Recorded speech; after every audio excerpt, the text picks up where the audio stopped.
We have been talking about various things that concern our daily life. We are not indulging in any form of theories, beliefs, or ideological speculative entertainment. We are actually deeply concerned, I hope, with our daily life and find out if it is at all possible to bring about a radical change in the ways of our life. Because our life is not what it should be. We are confused, miserable, sorrow-ridden, struggling from day after day till we die. And that seems to be our lot, this endless conflict. Not only in our personal relationships, but also with the world, which is deteriorating from day to day, becoming more and more dangerous, more and more unpredictable, uncertain, where the politicians and the nations are seeking power. And we should also talk over together this morning, I think, about freedom. Whether man can or woman, when I use the word man, I include the woman. I hope you don't mind women's lib.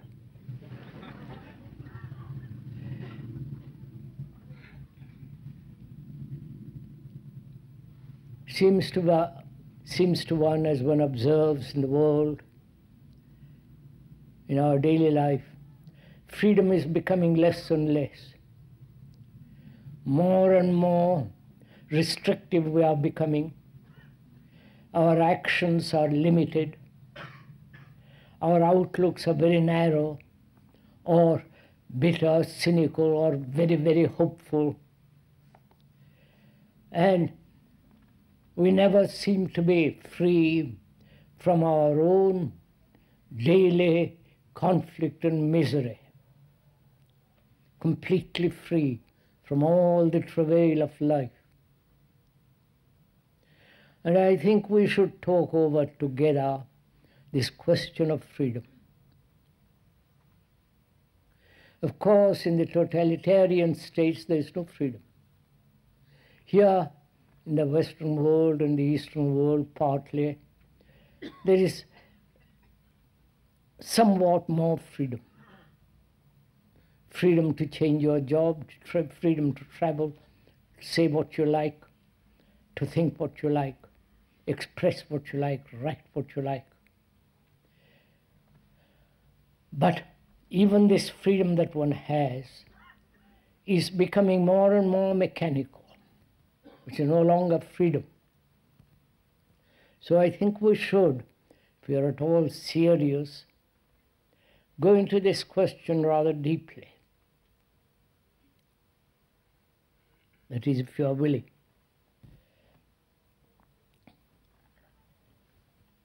The churches, the religions have tried to dominate our thinking. The Catholic Church in the past tortured people for their belief, burnt them, excommunicated them, and even now excommunication is a form of threat for those who are Catholics, which is exactly the same thing that's happening in the totalitarian states. Control your mind, your thoughts, your behavior, your action. They are more concerned with the control of the mind, control of thought. And anyone who dissents from that, disagrees, is banished away or tortured or sent to mental hospitals and so on. exactly the same thing as the past Catholic world has done. Now they are doing in the so-called political, economic states. So freedom is something that we have to find out what it means, and whether it is possible for us to be free, not only inwardly, deeply, whether it's at all possible, inwardly, psychologically, inside the skin, as it were, but also to express ourselves correctly, truly, accurately. Then perhaps we'll understand what freedom is. Is freedom the opposite of slavery?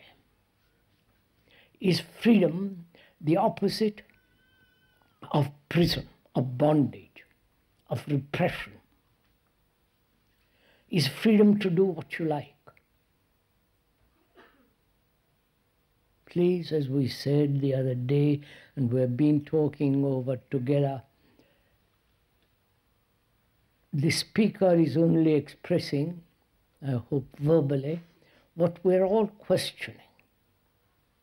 Therefore, you are not listening to the speaker, but listening to the questions which you are putting for yourself. Therefore, the speaker is not here. Is freedom the opposite of non-freedom? And so is there an opposite at all?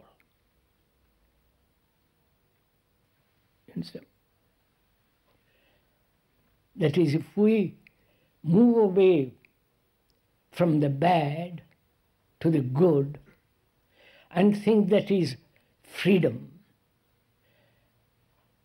the good being the freedom, if we accept the good, which we can go into presently, what is the good and the bad? Is the good, the goodness, the opposite of that which is not good, which is evil, which is bad? If there are opposites, then there's a conflict. If I am not good, I will try to be good. I will make every effort to be good.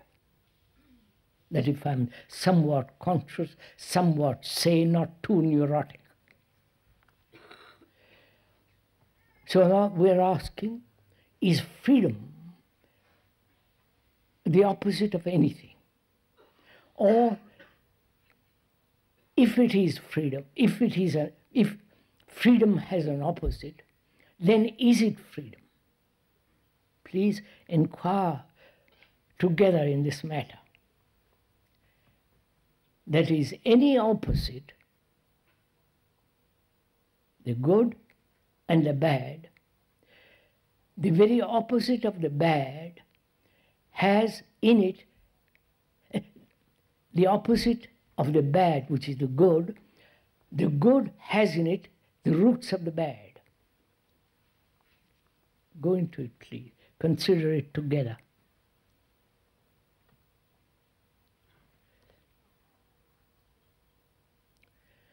If I am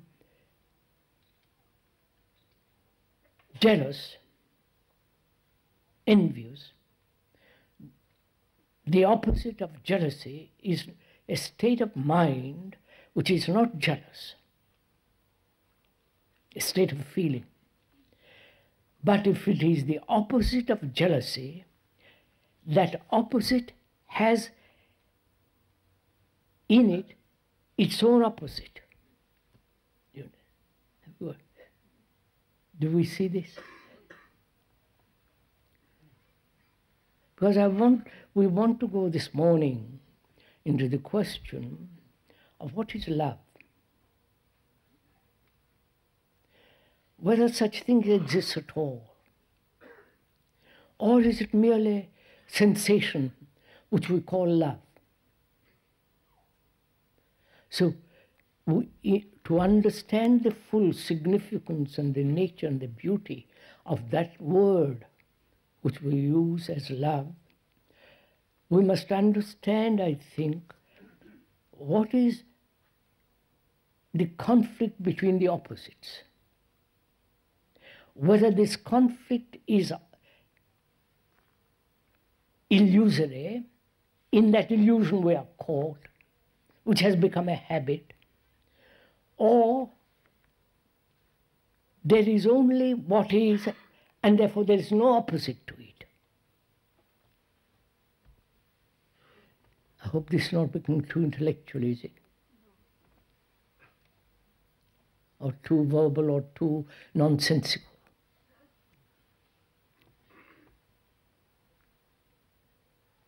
Because as long as we live in opposites, jealousy and non-jealousy, the good and the bad, the ignorant and the enlightened, there must be this constant conflict in duality. Of course there is duality, man, woman, light and shade, dark, light and darkness, morning and evening and so on. But psychologically, inwardly, we are asking whether there is an opposite at all.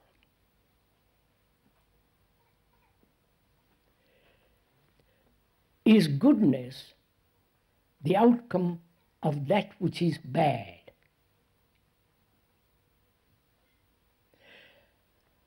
If it is the outcome of that which is bad, evil, I don't like to use the word evil because that's so appallingly misused as every other word in English language. If goodness is the opposite of the bad, then that very goodness is the outcome of the bad. Therefore, it is not goodness. Right? Do we see in ourselves, not as an idea, as a conclusion, as something somebody has suggested to you, but actually, do we see anything born out of an opposite must contain its own opposite? Right? So if that is so, then there is only what is, which has no opposite. Right? Somebody meeting me, we are meeting each other. So as long as we have an opposite, there cannot be freedom.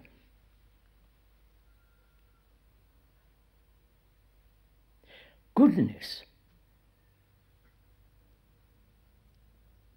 is totally unrelated to that which is evil, which is bad, in quotes bad.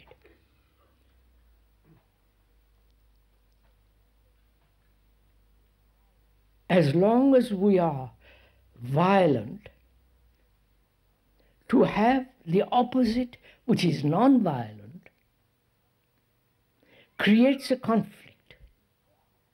And the non-violence is born out of violence. The idea of non-violence is the outcome of being aggressive, abrasive, anger, and so on. So there is only violence, not its opposite. Then we can deal with violence. As long as we have an opposite, then we are trying to achieve the opposite. I wonder for me. Sava?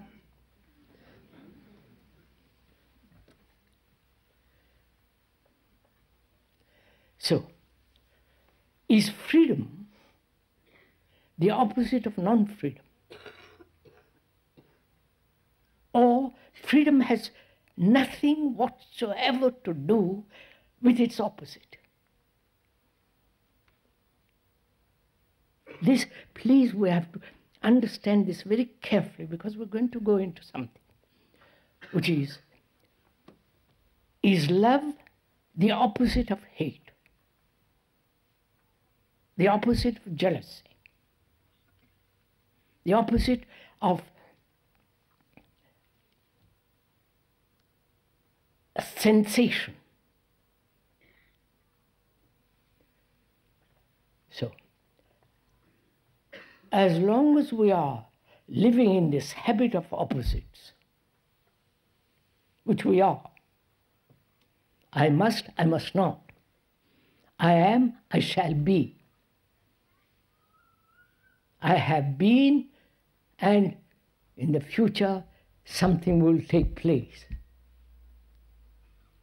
All this is the activity, the movement of the opposites. Right, so may we go on? Va bene? So we're asking, is freedom totally unrelated to that which we call non-freedom?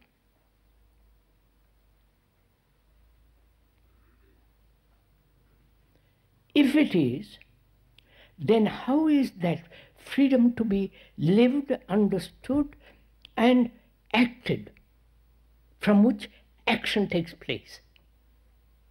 We have always acted from the opposites, right? I'm in prison and I must be free of it. I must get out. I am in bondage to a habit, psychologically as well as physiologically, and I must be free of it to become something else. Right? So, we are caught in the habit of this everlasting corridor of opposites.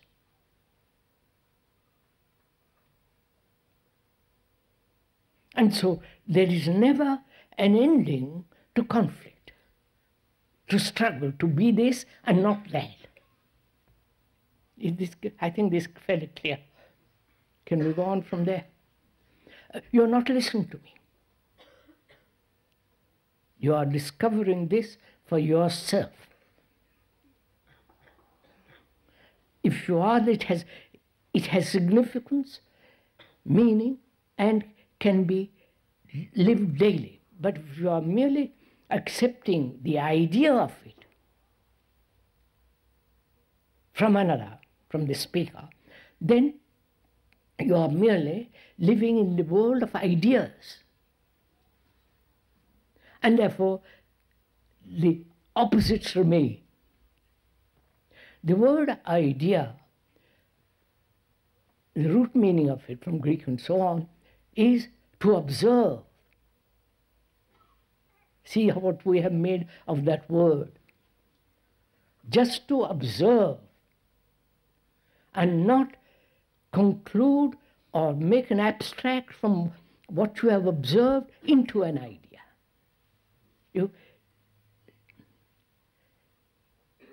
So we are caught in ideas and we never observe.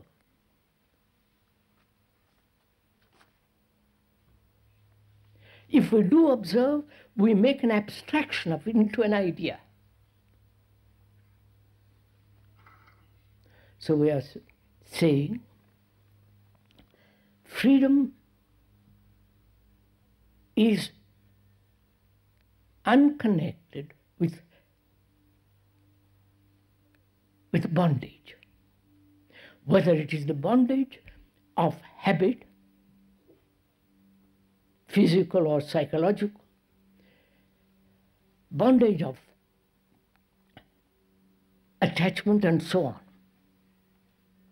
So there is only freedom, not its opposite. If we understand that, the truth of it, then we will deal only with what is,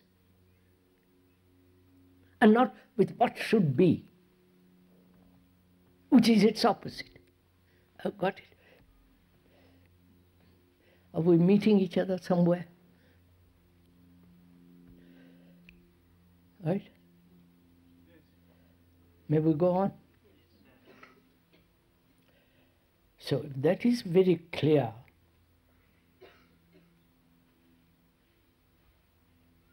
that there is only the fact, the what is, and there is no opposite to what is. See, if you understand that, basically the truth of it, you are dealing with facts, unemotionally, unsentimentally, then you can do something. The fact itself will do something. But as long as we move away from the fact and the opposite will continue.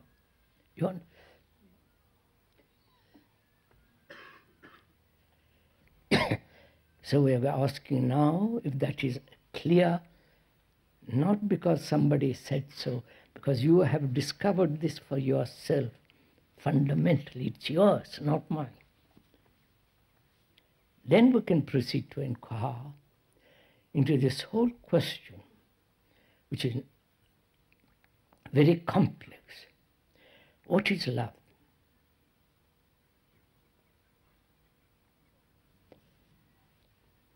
If we are sentimental, romantic, and imaginative, and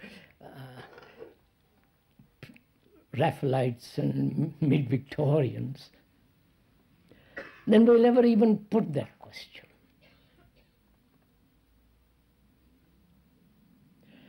But if we put aside all sentiment,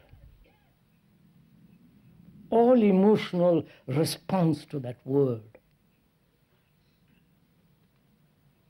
or have any conclusions about that word, then we can proceed sanely, healthily, rationally into this question of what is love. Do you understand? Right? So first of all, are we approaching the question without emotive, without sentiment, without prejudice? Because the approach matters enormously, rather than the object itself. Right? Do we meet this? Am I putting you all to sleep or what?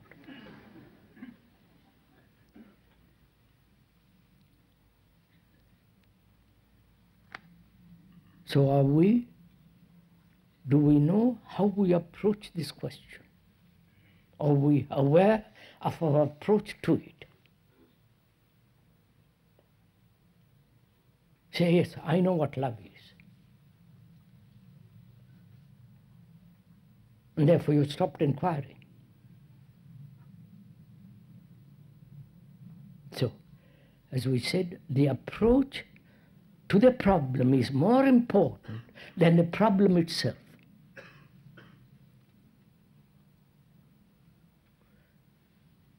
Don't make it into a slogan or a cliche. Then you have lost it.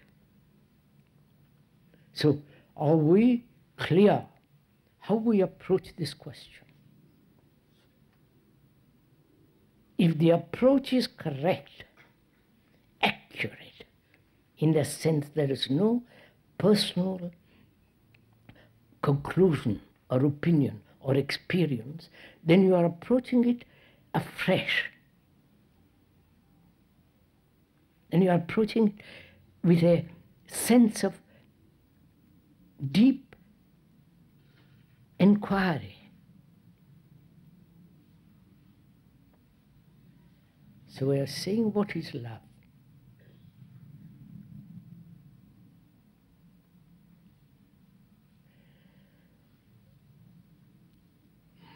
Theologians have written volumes about it. The priests throughout the world have given a significance to it. Every man and woman throughout the world gives a specific meaning to it. If they are sensual, They give that meaning. And so on, so on, so on.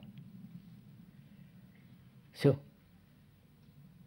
being aware how we approach it, openly, freely, without any motive, then the door is open to perceive what it is, right? We close the door to perception if we come to it with an opinion, with some conclusion, with our own personal little experience. We'll close the door and there's nothing you can't investigate. But if you come to it openly, freely, eagerly to find out, then the door opens, you can look through. All right? Please, are we doing this? Because I think this may solve all our human problems. The approach and what is love. In the mechanistic world, it doesn't exist. The totalitarian people, that word is probably an abomination. They only know it as love of the country, love of the state. Or if you're a Christian, you have the love of God, or love of Jesus, or love of somebody. In India, it's the love of their particular guru or their particular deity, and so on.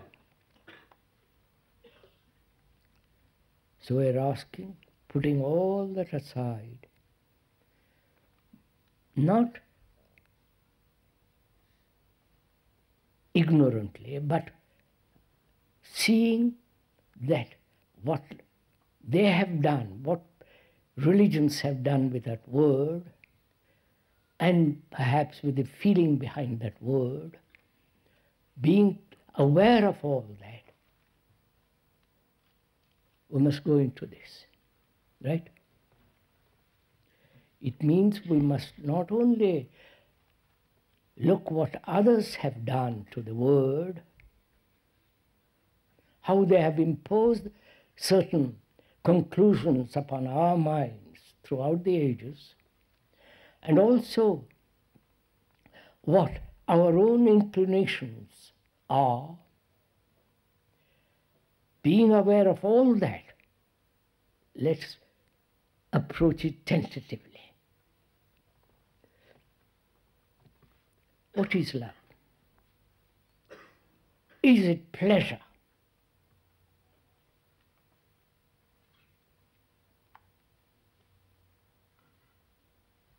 Go on, sir. Inquire, dig into yourself and find out. Is it pleasure? For most of us it is. Sexual pleasure, which is called love, sensory pleasure. And that sensory pleasure, sexual pleasure, has been called love. And that apparently dominates the world. It dominates the world because probably in our own lives it dominates us. So we have identified ourselves with that thing called pleasure, identified love with that thing called pleasure. And is love pleasure? Which doesn't mean that love is not pleasure. We must inquire into it. It may be totally something entirely different. But first we must inquire into it. Right? Is love desire?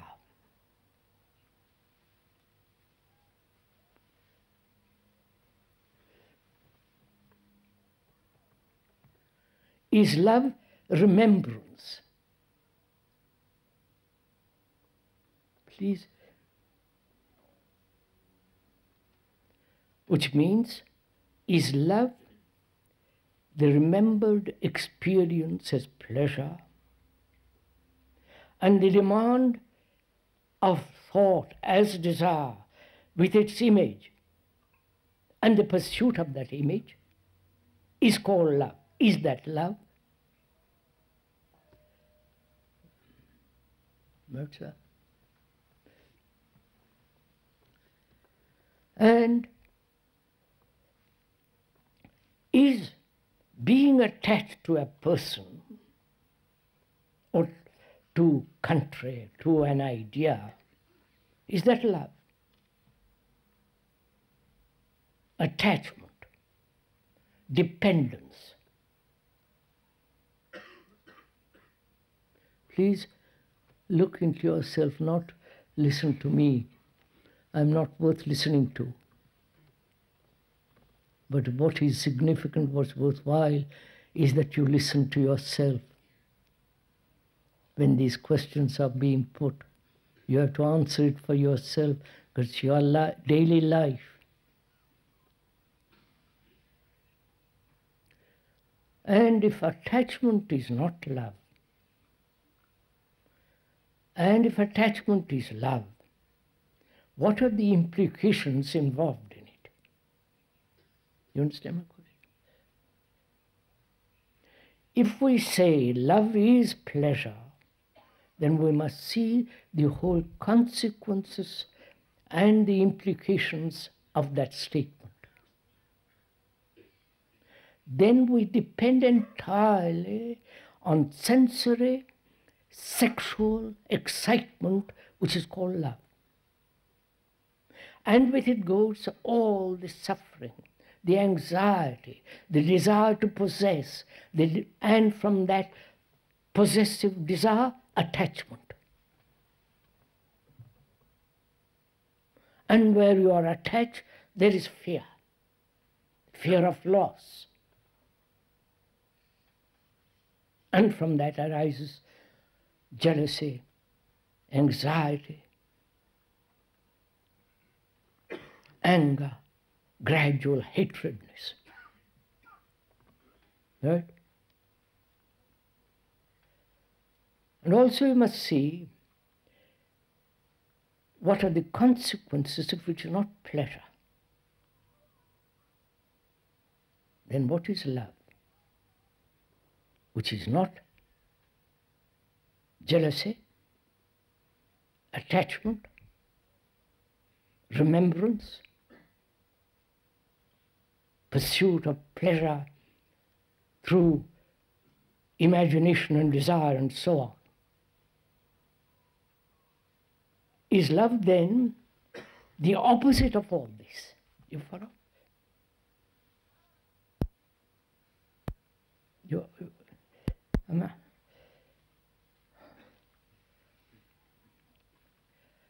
I'm lost.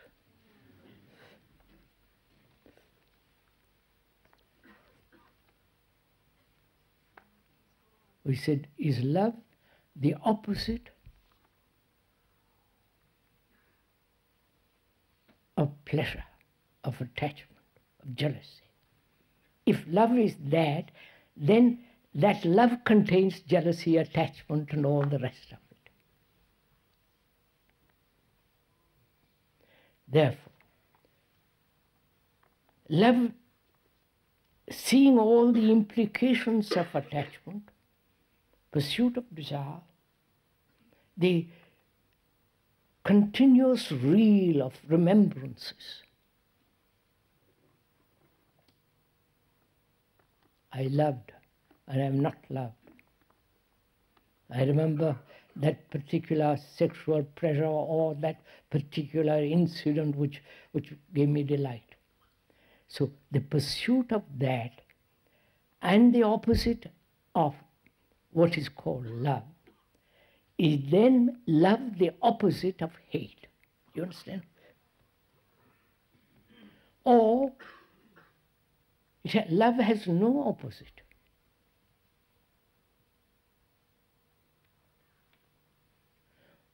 You following all this? facial, it's hot. So we are finding out. Please go with it, you will see something extraordinary come out of this. I don't know what's coming out of it myself, but I can feel something extraordinary coming out of it if we all listen to ourselves, actually. And the religions have made love of God, love of Jesus, love of Krishna, love of Buddha, and follow, totally unrelated to daily life.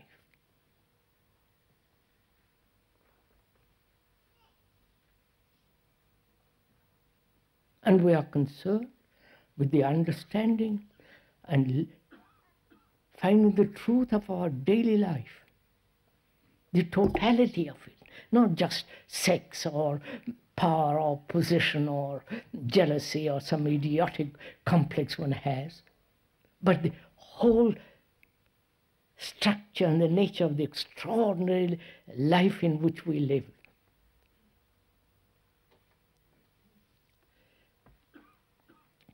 So, as we said, the opposite is not love. If we understand that through negation of what is not,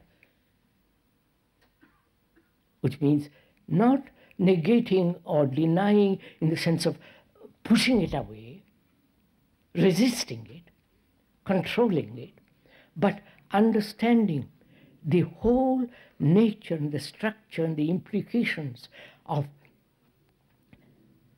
desire, of pleasure, of remembrance. Out of that comes this sense of intelligence, which is the very essence of love, right?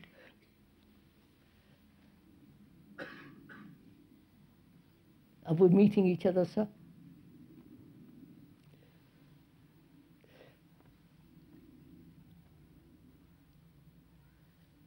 You say this is impossible. I'm young, I'm full of beans, and I'm full of sex. And I want to indulge in it. You may call it whatever you like, but I like that. Till I catch some disease or some man or woman runs away with another, then begins the whole circus. Jealousy, anxiety, fear, hatred, and so on. So what is one to do when one is young, full of life, all the glands highly active? What is one to do? Don't look at me.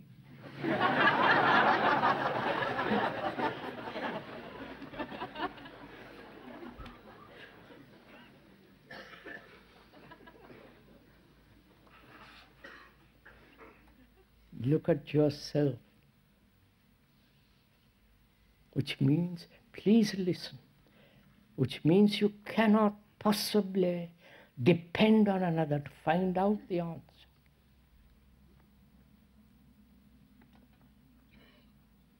You have to be a light to yourself. You have to be a light to yourself in understanding, desire, remembrance, the whole attachment, and all that. Understand it, live it, find out. Find out how the thought pursues pleasure endlessly.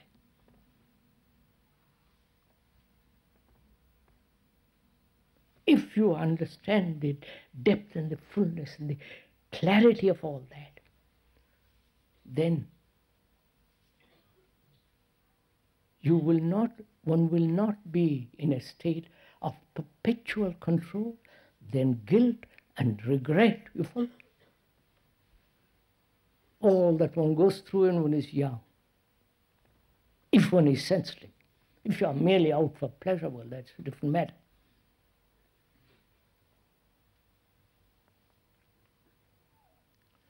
So,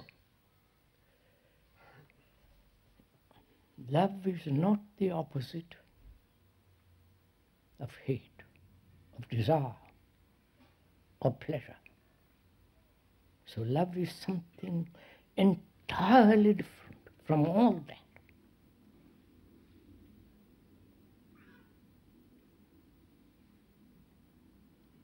Because love has no opposite. If you really understand this, go into it, not catch my enthusiasm, my vitality, my interest, my intensity, then we will find out what is much more inclusive than that is compassion.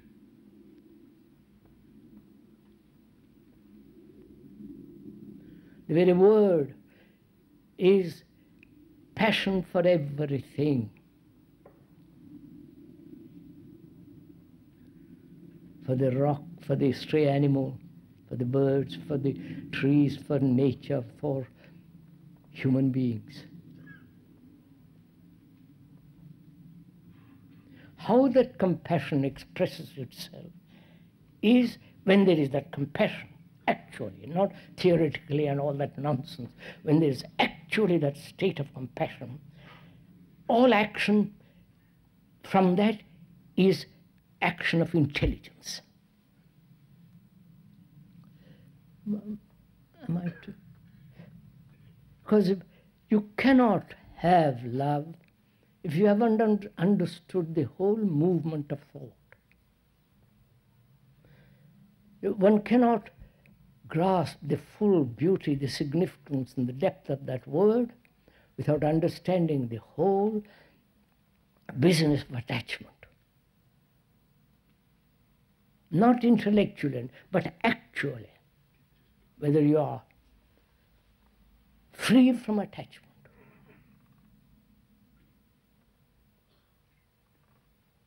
The man or the woman, from the house, from the particular carpet or particular something or other that you own. Right? So out of that investigation and awareness of all the significance of that, from that there comes intelligence. Not born of books and cunning thought and discussions and clever expressions and all that, but the understanding of what love is not, and putting all that aside. Not to say, well, I will find out gradually when I'm dead and buried or just before. What now, today, find out where you're sitting there, listening to yourself, whether to be free completely from all attachment, from your wife, from your husband, from your girl, from your attachment, you understand? Can you? Not resist it, not throw it away, I'm going to fight it, I'm going to exercise my will to resist, and so on, so on, so on. Will is part of desire. So, can you put aside attachment, dependence, and not become cynical, bitter, withdraw and resist, because you have understood it, what attachment implies, and in the very understanding of it, it drops away, and it drops away because you are intelligent. There is intelligence. That intelligence is not yours or mine, it's intelligence. So then, the action of compassion can only come through intelligence. It's like those people who love animals, protect animals, and wear their fur. Right? You've seen all this, haven't you?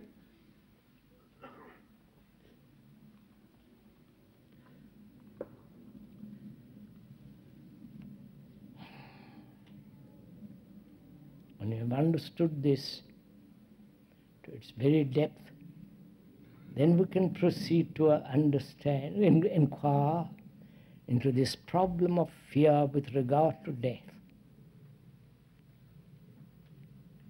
Right? Do you want to go into it? No, please, don't don't casually say, yes, let's do it for fun.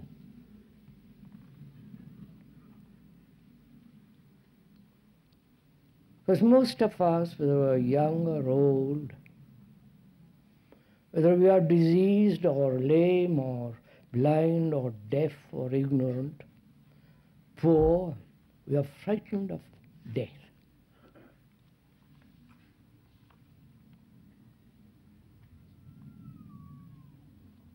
It's part of our tradition, part of our culture, part of our daily life to avoid this thing called death.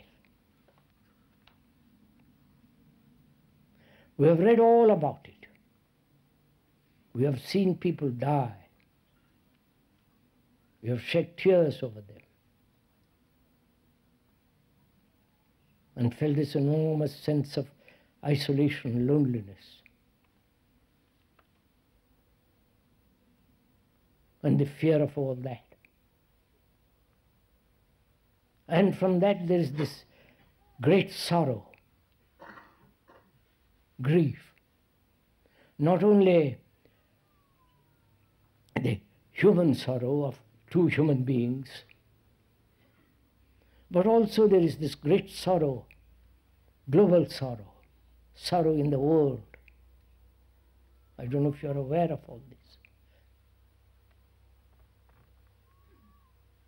We've had recently 2 wars. Hasn't that created immense sorrow for mankind? No? Think how many women, children, people have cried and shed tears. They're not yours or my tears, but human tears of humanity. So there is a global sorrow, sorrow of the world, and a particular human being with his sorrow.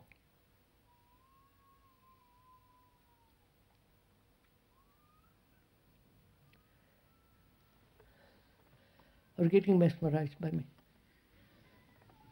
I'm a little angry.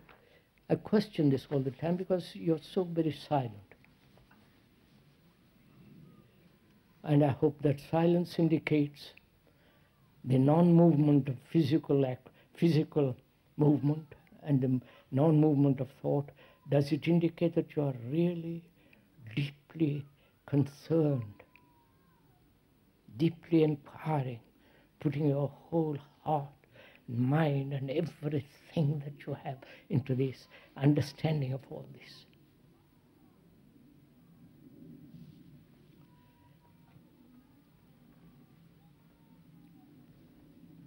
So before we go into the question of death, we must also understand the nature of sorrow. Why we shed tears, why we rationalize sorrow, why we hold on to it. In the Christian world, sorrow is put on the cross. You're finished with it. You have idealized or put away that sorrow through one person, and that person is going to redeem you from sorrow. You know all this, don't you? So one never goes into this whole question of sorrow. In the Asiatic world, sorrow is explained through various theories, very intelligent, very clever. There's a great possibility in their theories, but yet In the Asian world, including India, there is still sorrow. So we're asking whether man can ever be free from it. Because we're asking this question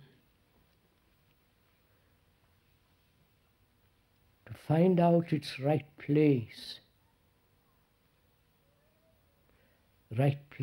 of sex, money,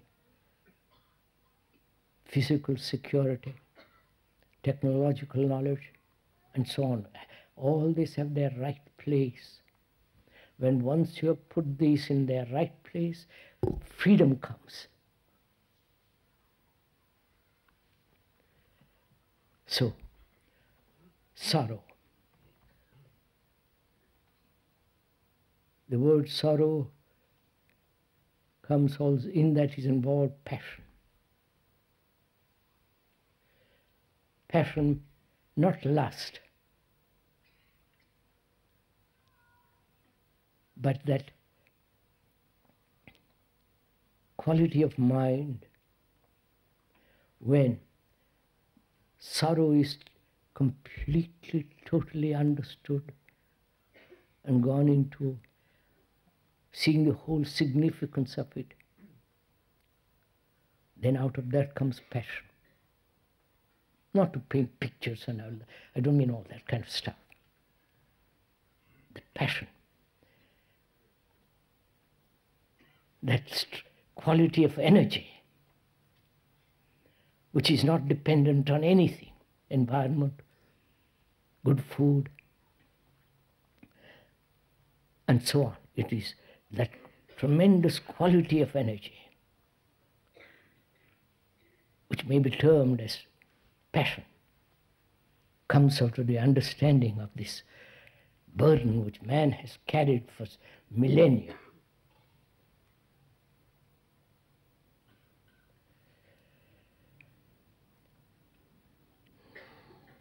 Why do we suffer psychologically? You may have physical pain, injury, disease, cripple, and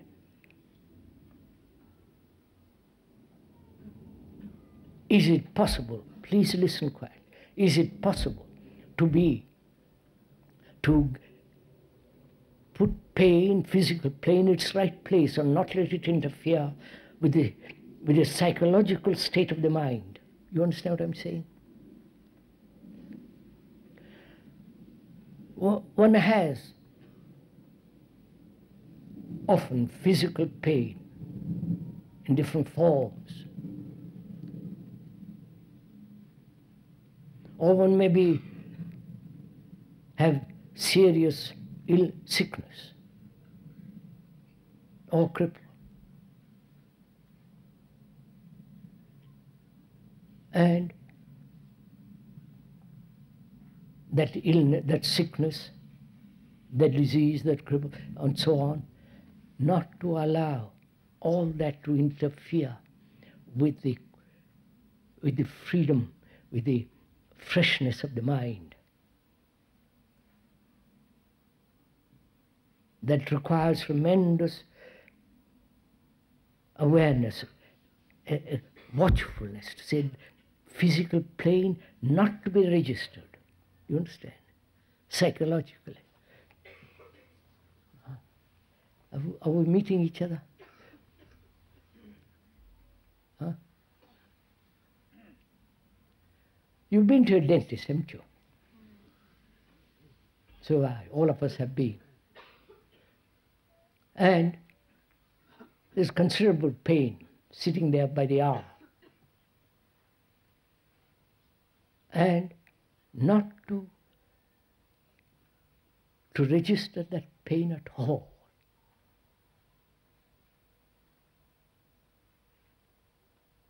Then, if you register it, then you're frightened to go there again.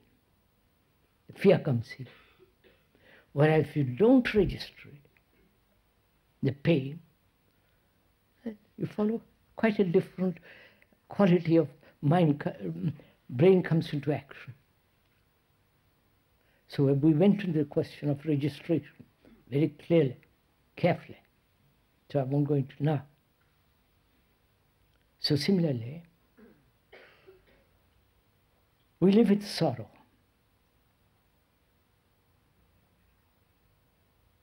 And perhaps that's getting more and more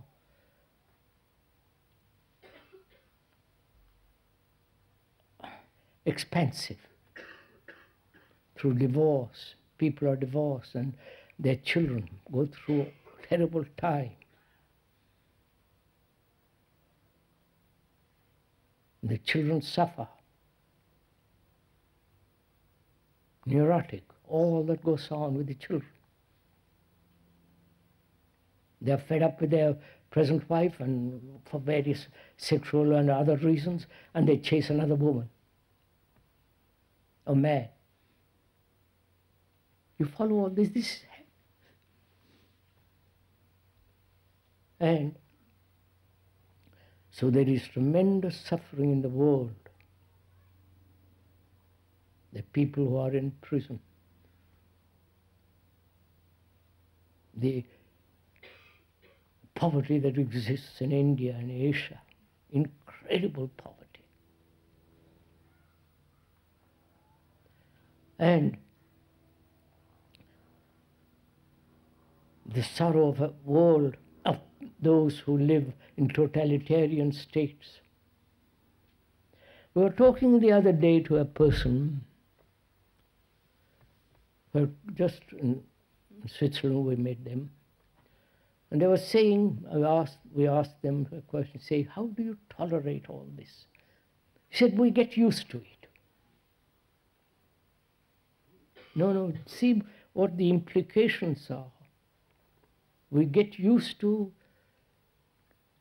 oppression, suppression, fear, watching always what we are saying. We get used to it, as we have got used to our own particular little environment. You understand what I'm saying?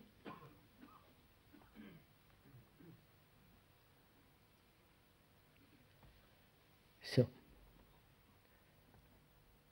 is it possible to be totally free from sorrow?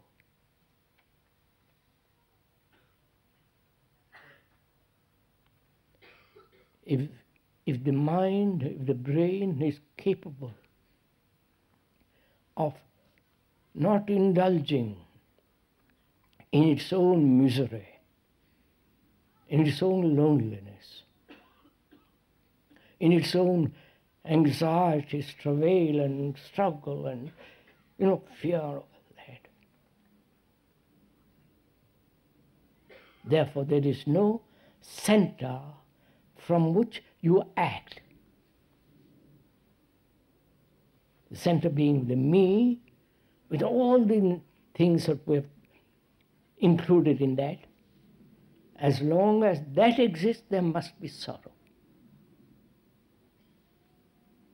So the ending of sorrow is the ending of me, the ego. Which doesn't mean the ending of me implies callousness, indifference, on the contrary.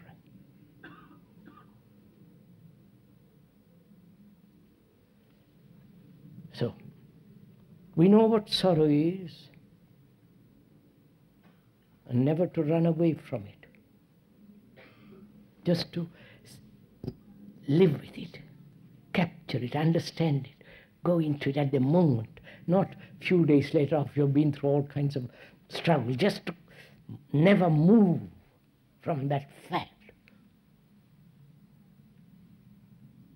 Then there is no conflict about it. And out of that comes a totally different kind of energy, which is passion. So now we'll have to go, if we have time. Vipan? 27 after. Oh, we've got some more time. So we can go into the question of what is day. All this is necessary to find out what is meditation. Do you understand?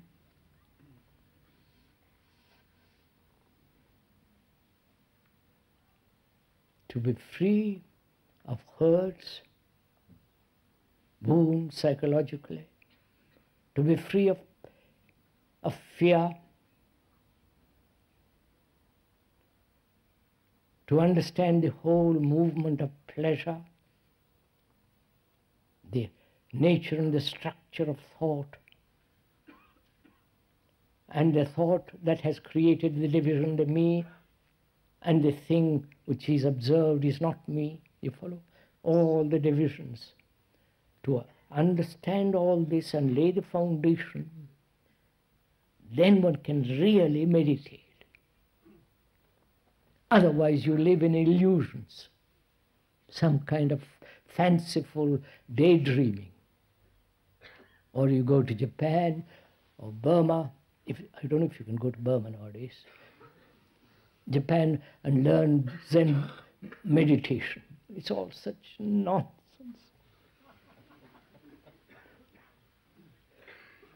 Because unless you put your house in order, the house that's burning, that's being destroyed, unless you put a house in your house that is yourself in order, to sit under a tree and in a cross lotus position or whatever position you take, has utterly meaningless. You can delude yourself. You can have illusions galore.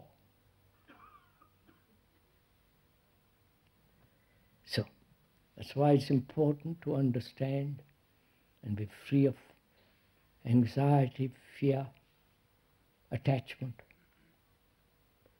And whether it's possible to find out the ending of sorrow.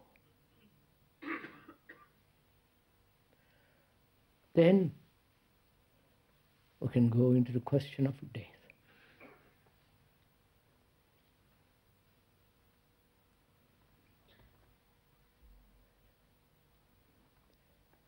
I wonder why we're all so frightened of it.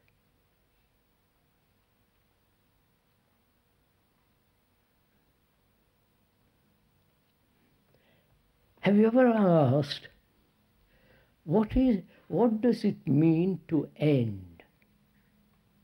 Anything. What does it mean to end attachment? To end it. Say, at this moment, sitting there, observing yourself very carefully, and realizing that you are attached to a person or to something or other, ideas, your experience, and so on. To end that attachment now, without argument, without etc., etc. Just end it. Then what takes place? You understand my question? I'm attached to this house behind me. I hope not.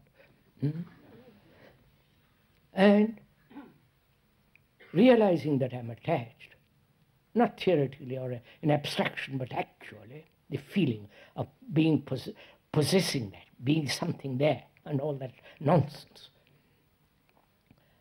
To observe that, be aware of that attachment, and end it instantly. The ending is tremendously important. The ending of a habit, smoking or whatever habit one has, to end it. So one must understand what it means to end something without effort, without will, without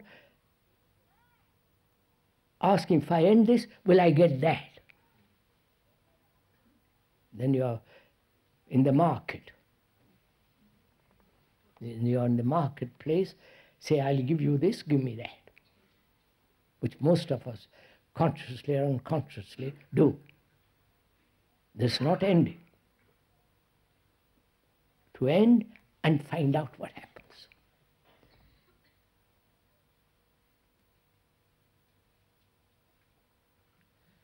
So in this same way, death.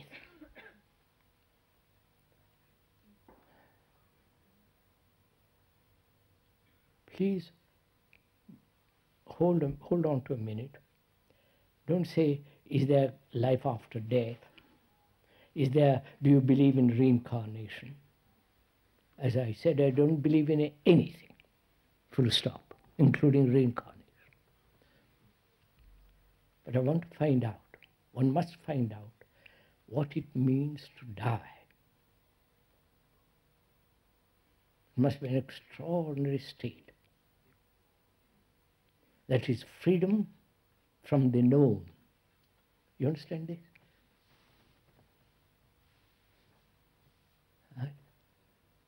I know my life, your life. You know your life very well if you have gone into it, observed it, carefully watched all the reactions and your behavior, your lack of sensitivity, or being sensitive, escape into insensitivity, and so on, so on, so on. You know your life very well if you have watched it. And all that is going to end, right? Your attachment is going to end when you die. You can't carry it with you, but you may like to have it till the last moment, right? So, can you end your habit, one habit, without arguing, rationalizing, fighting it? C'est fini, terminato, over.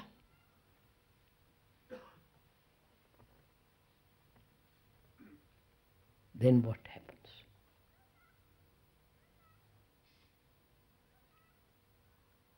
You'll find out only if you don't exercise will, right? I will give up whatever your particular habit is. Then you are struggling with it. You are battling with it. You are running away from it, suppressing it, and all the rest of it goes on.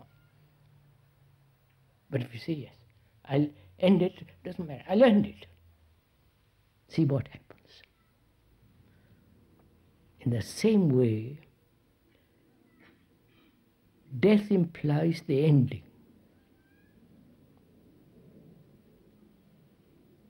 The ending of everything that one has collected during this life. The furniture, the name, the form, your experiences, your opinions, your judgments, your jealousies, your gods, your worship, your prayers, your rituals, everything comes to an end. The brain, which has carried immemorial memories and tradition and thoughts, that brain lacking oxygen peters out. That is, the me, which has collected so much. The me is the collection of all this. Right? That's obvious, no? The me is my fear. The me is my attachment, my anger, my jealousy, my fears, pleasure, my attachment, my bitterness, my aggression. That's the me. And that me is going to come to an end.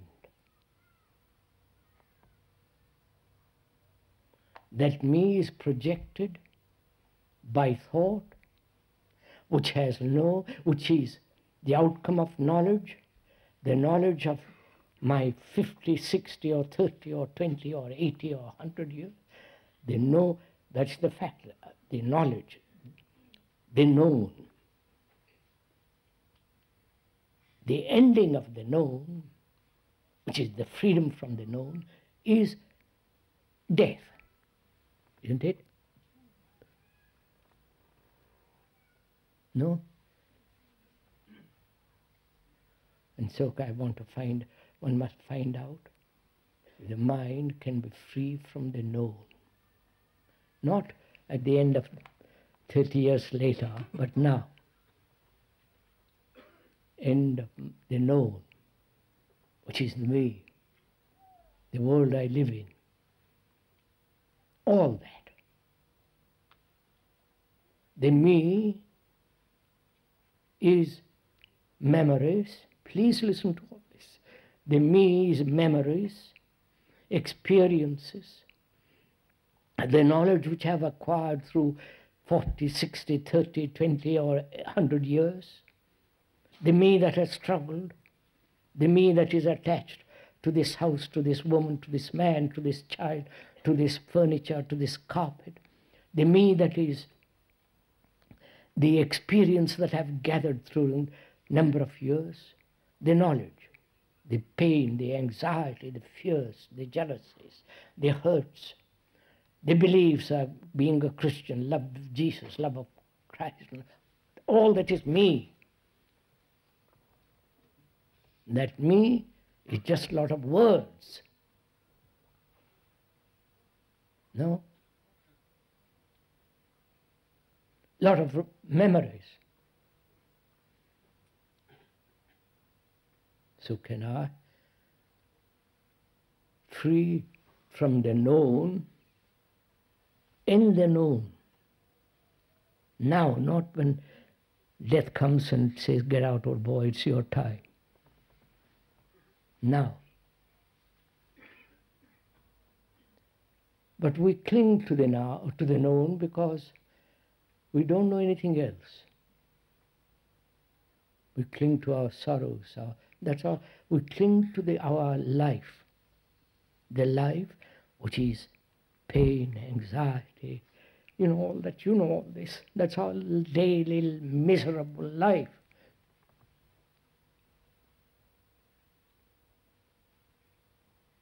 If the mind doesn't cling to it at all, there's an ending to all that.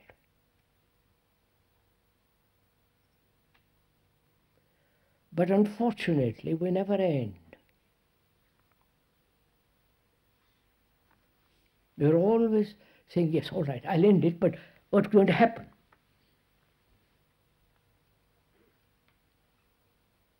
So, we want comfort in the ending.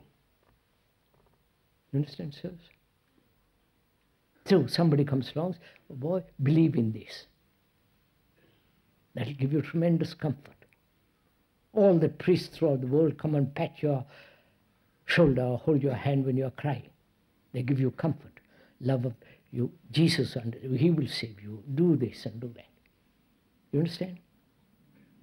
We are saying the ending in which there is no time. The ending of time, which is death. You understand?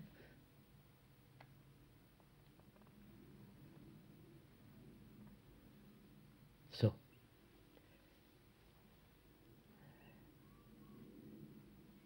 what takes place when there is the ending of me, the known, and when there is freedom from the known? Is that ever possible? It is only possible when the mind has understood and put everything in its right place, so there is no conflict. When there is freedom from this known, what is there? You understand my question? Do you ask that question? I'll end my attachment. to this house, to that woman or to that boy or to that girl. I'll end it. And then what? Don't you ask that? If you do ask it, then what? You have approached the whole problem inadequately. You will never ask that question. Then what?